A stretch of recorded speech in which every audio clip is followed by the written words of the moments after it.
a lady who has continually risen against all odds. She has been braving chest pillow paralysis for over 2 decades. India's first paraplegic woman who's been a biker, swimmer, rallyist, and also first ever female Paralympic medalist. Today, she's enabling other people with disabilities live their life with meaning and joy. Joining us today is Dr. Deepa Malik. She's a Padma Shri, Khel Ratna, and Arjuna Award. Thank you so much, Dr. Deepa Malik, for joining us today on the NDTV Banega Swasth India Facebook Live. Thank you. Honor is mine. Thank you so much. So, today on this Banega Swasth India Facebook Live, we have a lot of questions coming. But before that, I have a question. You started your career only at the age of 30, and you could have given up and resigned to fate like most people would. But you took it up as a challenge and you went on to win a medal, and then there was just no stopping. What really inspired you? Because you're an inspiration to so many today. I think what inspired me was quest of an identity. Having lost the body to paralysis, I did not want to be known as a sad person or as a person who is, considered a liability, considered a source of negativity in the home. For my children, for my husband, for my family, I wanted to be just a person who could be, looked upon as somebody who's fit, somebody who's happy, somebody who is, just a regular person. And in that quest, I just chose to do a few things which eventually turned out to be breaking stereotypes. Yes. The country had done it. And even joining sports was just an extension of that breaking the stereotype kind of a journey, ability beyond disability journey. I mean, it's amazing. And, it just started with a medal and there was no looking back. Tell us just before we really start taking the questions about, the wheeling happiness, about that, which is actually turning disability to ability. I think that's been your motto. So tell us a little bit about that, please. In my childhood, I suffered tumors and paralysis for about 4 years. I had some major surgeries and rehabilitation and a stint with disability, if I may call it. Then my elder daughter was born. My firstborn child met with an accident, had a severe head injury, leading to paralysis on the left of her body.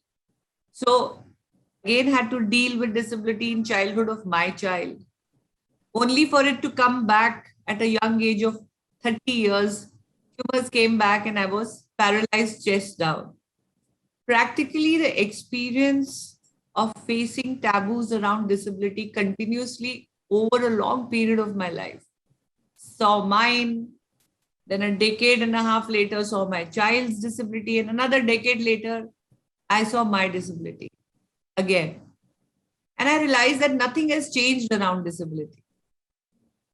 India may have progressed. There may be a lot of education, computers, internet, technology coming into the country. But when it comes to thoughts around disability, it's still there. Still negative. People don't know how to deal with people with disability. People are not sensitive enough for, infrastructure to be disabled friendly. Opportunities are not very many. Sponsorships, CSR is there, but then it gets diverted to, various other things, not keeping disability in the heart of inclusion. That's when we decided that the kind of troubles that we have faced as a mother-daughter duo, and I give a lot of credit to Devika for that because she brought in the younger perspective. And that younger perspective was to let us formalize the way we help people. And Wheeling Happiness was named Wheeling Happiness because we were telling people to identify their source of happiness, revive and rejuvenate them, and we will support them in achieving it.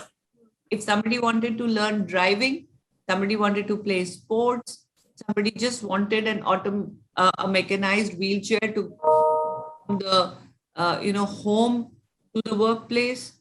Somebody wanted to alter their bathrooms in their residences because in their economic framework, they were not able to afford it.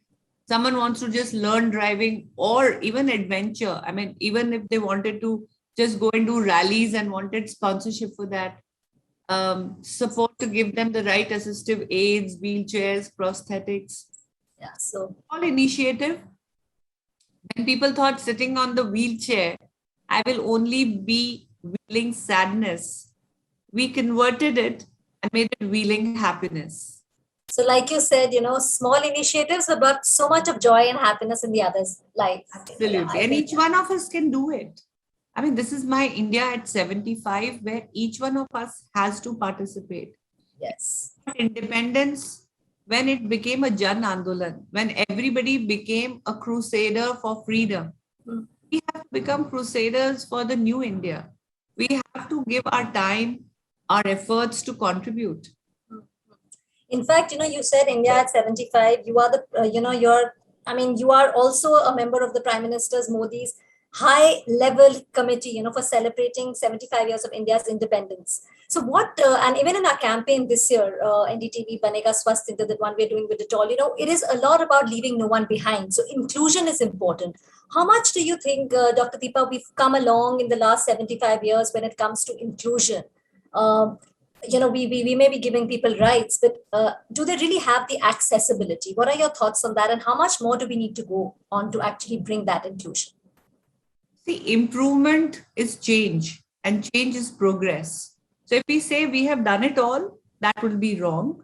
We have definitely moved in a positive direction on topics around women empowerment, inclusion, getting the marginalized section involved in the progress and their individual progress, creating many such schemes where they get empowered from. But I still feel that we have definitely a long way to go, but we have come a long way also. There is so much of talk around Beti Bachao, Beti Padhao. There is so much of talk around Sugamya Bharat, accessibility. And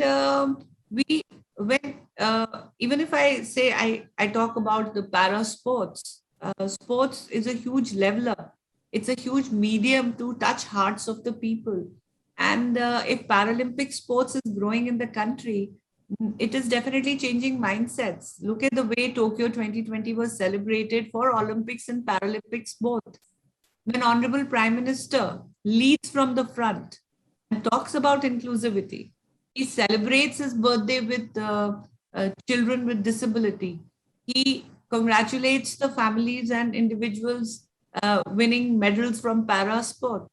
He greets them, meets them. So definitely when you see the focus of the governance and the policies are inclusive, they're bound to trickle down into the system. Yeah. Execution is more dependent on every human being individually. Yes. So the policies can be made and kept in the books, on the panels, in the constitution.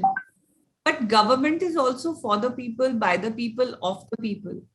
If people don't join in, get sensitized enough to ensure that there is implementation of every such thought of the Prime Minister, execution of every policy that has been brought in place. So a lot of responsibility lies on the citizens as well. I think that's really well put. I mean, the policies are there. We need to make sure we actually include everybody and leave no one behind. So on that note, we're going to start taking our questions, and we've got a lot of them. So Arvind wants to know, Dr. Deepa, what are some of the challenges faced by people with disabilities in our country, and how can we combat that? I can sum it up in one word called accessibility. Whether it is the accessibility in the mindsets, whether it is the accessibility in the form of physical infrastructure, or even when it comes to accessibility, now the whole world has gone digital. How many people have made an effort to make their websites, their digital interface accessible? Are everyone looking at, creating softwares and adding them? There are software, there are methods of making every website disabled friendly. But are people really taking it to that level? So definitely accessibility is the major challenge when it comes to mindsets, when it comes to infrastructure, and when it comes to digital accessibility. So these are the points. I think if there is accessibility, then more of us can come out. More of us can lead a normal life, participate in things where we can also get an opportunity to hone skills and give back to the country. Absolutely. I mean, really so many medals coming in. I mean, really give back to the country and so much recognition brought in. Dr. Deepa Haricharan wants to know what has been the impact of COVID-19 on persons with disabilities in India? To be very honest, people in disability have taken it better than people without disability because we are already used to lockdowns in our lives. We are already used to not being able to step out that often or to have places to visit where we could, or probably have more chance to livelihood because these things are challenged. These are not so readily available for people with disabilities. So probably somewhere these lockdowns are part of our life. But yes, when it comes to, when already you are dependent on a lot of help, when you are dependent on a lot of people visiting you, for example, I personally, if I talk about myself, I need a physio visiting me every day. I have spastic paralysis where I need to get, physiotherapy done, passive movements done. I need to get a nurse made to give me catheterization. And if I need to travel from place A to place B, I need two people assisting me. But the lockdown took away that assistance. And if a child who's dependent on the parents and the parents have been quarantined, it has been hell for people with disability. So yes, it was a difficult phase. And I'm really grateful to all the Corona warriors and self-help and the people and the NGOs coming forward to assist. For example, we ourselves at 90 families with people with disability, sending them their diapers, medical aid, are trying to work out RCPTR tests for the physios to reach them and give them that kind of assistance. So these are very many challenges, and worst hit were those who lost the breadwinners and the child in the family who lost parents to COVID or whom they were dependent. And intellectual disability children suffered the most because who's going to take care of them? Yes. It did leave a void. It did leave a question mark. Okay, so that is a very, very challenging, Haricharan. I hope you can answer that. Dr. Deepa, Saurabh Malhotra wants to know, how can we bring inclusion for people with disabilities? Okay. A very interesting question and a very simple one at that. The answer is simple. Take initiative, part of the change. And bringing it recently from Tokyo 2020, the International Paralympic Committee and all the Paralympic fraternities of the world joined hands, launched a campaign called We the 15. It's a purple campaign, and you can Google it.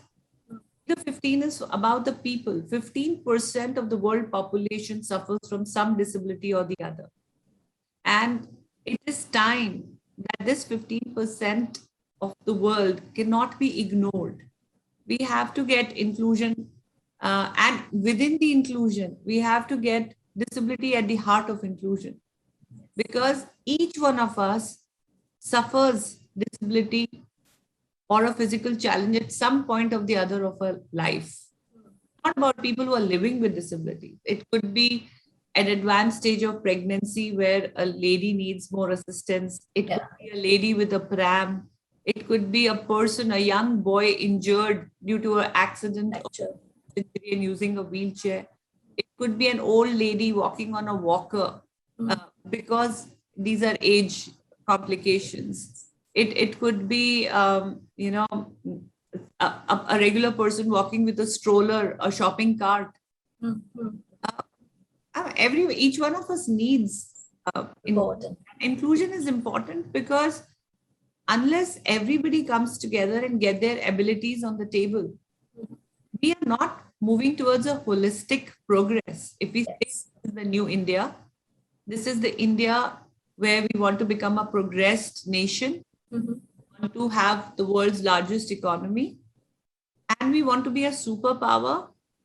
You cannot be a superpower or the largest economy when each one of us is not participating. Yeah. So To empower everybody. everybody's participation is involved in a holistic growth. And in any case, the health of a nation, the health of a society directly depends on how the women, the elderly, and the people with disability in that society are treated. So it's really important to be part of the change, like you put it across. Aditya Soni is asking Dr. Deepa, the improvements that have been seen in attitudes of people and inclusive infrastructure when it comes to disabled people. So do you see that improvement? Definitely, I see that improvement. The fact that I'm talking to you and all of them are asking me questions Yes. and they are believing that what I will say will make sense to them. I am sitting on a wheelchair with a chest below paralyzed and talking. But the belief that I have done something or I am somebody itself clearly goes out to show that yes, attitude is changing. The way 130 crore Indians have celebrated the Paralympic medals and thousands of people have engaged in social media conversations around para sports. They have been in thousands to receive these sporting stars at the airport. There is a shift. Um, there is a lot of talk about inclusion, and it has become part of every company policy. People are talking about having women in leadership roles, and there are mandates around that. In para sports this year, United Nations put a gender equality and gender participation rule. Uh, if it's a contingent, it will have a certain percentage of women. So we had to this time take physios who were women. We had to take escorts who were team escorts who were women. And a person in disability and a woman is leading a Paralympic Committee of India itself speaks about the change. So the change is definitely coming. We all just, again, I'm repeating myself, just need to be a part of it. And of course, you, I think, such an inspiration and motivating each one of us. And the kind of questions which are coming, I don't know how many we'll be able to take. The other one, which has come, I'll quickly ask you, Vishwanath, how to protect disabled people from facing the third wave of the COVID-19 pandemic? They want to know from you. I think if you want to really save up anybody, forget about people with disability. There are just two basic steps. One, ensure they get vaccinated, because vaccination drives are equally important for people with disability. Yes. Assist those who are, there are people who can register on portals and get vaccinated at home there or in a particular area. You can make sure that every person in disability gets the vaccination, either support them to go to the vaccination booth or ensure that the vaccination reaches them at their residence if they are challenged in mobility. So that is one way of after them. And the other way of looking after them, then be a responsible citizen. Wear the mask, so that people around you, whether able body, whether people without disability or with disability, don't be the spreader. Yeah. So I think COVID protocol and vaccination. And the next question is on vaccination. Ankita Rajput wants to know what facilities have been made for the disabled people. What is our government doing on this for getting the COVID vaccine? They have made they've tried to make and announce accessible booths. I myself went and got it done at booths where we had proper accessibility. They are choosing spots and centers where there is universal accessibilities. They are also coming out to your vehicle and giving you the injections inside the vehicle. I got mine, my second dose, I got it sitting in the car. So, yeah. They did not want to bother me by coming out. There are a lot of NGOs and government bodies working with accessible. For example, we partnered with SWAYAM, the NGO initiative in Delhi. They started special accessible vans, 8 of them, and you can just log in and request the van, and the van comes to your house and takes you to the booth. So, a lot of factors have started happening, and definitely home to home. There is a unique code ID that you create by registering yourself on a portal. And when you have the disability unique code ID, you can show it, Mhm. uh, tell it to a particular booth and the doctors, and they send people to your home to get it done. Okay. So yeah, I mean, like you said, the government is doing a lot, and of Yes, course, definitely. like you earlier also said, a lot of NGOs, a lot of people, the Corona warriors have come forward. So we're just going to take two more questions. We won't be able to take more than that. Arun wants to know, how can people with disabilities be helped, and how medicines and other facilities can be made available to them? That is a self-explanatory, self-answered question. Can be done. There are a lot of government policies that are doing it. There are a lot of NGOs that are doing it on an individual basis. Maybe if every individual takes 1 square kilometer. Yeah. I mean, just okay, forget 1 square kilometer. Just take 500 square meters around you and say, Around, yeah. I want to help anybody who needs me. And if 75, 85% of people without disability take that onus, 80% can easily be helped. Yes. And just a last question, Dr. Deepa, which we'll be taking is, how can disabled people lead a happy life without any discrimination? There is a chicken and egg story. One, who came first? What will come first? Will we get opportunities first, or will we step out and grab them? What I do is I always preach that please, in your individual capacity, try to hone at least one skill and become an expert in it. Whether it is sports, I chose adventure sports and sports. And I worked hard in empowering myself with these skills. And in turn, I gave medals to the country, and medals through the policies empowered me. I got a job, I got cash rewards, and I became somebody who was self reliant. Similarly, it is very important for every person in disability to discover their own potential, their own ability, and then sharpen their skills around it so that you become a contributor to any organization and come with an ability on the table to become a part uh, of the journey of self reliance. That's so beautifully put. I mean, really, really true. I think you're a living example. You've done it, and you've made each one of us so proud. Thank you so much for joining us and answering all these questions to so many people who had so many questions for you. Thank you so much, Dr. Thank you.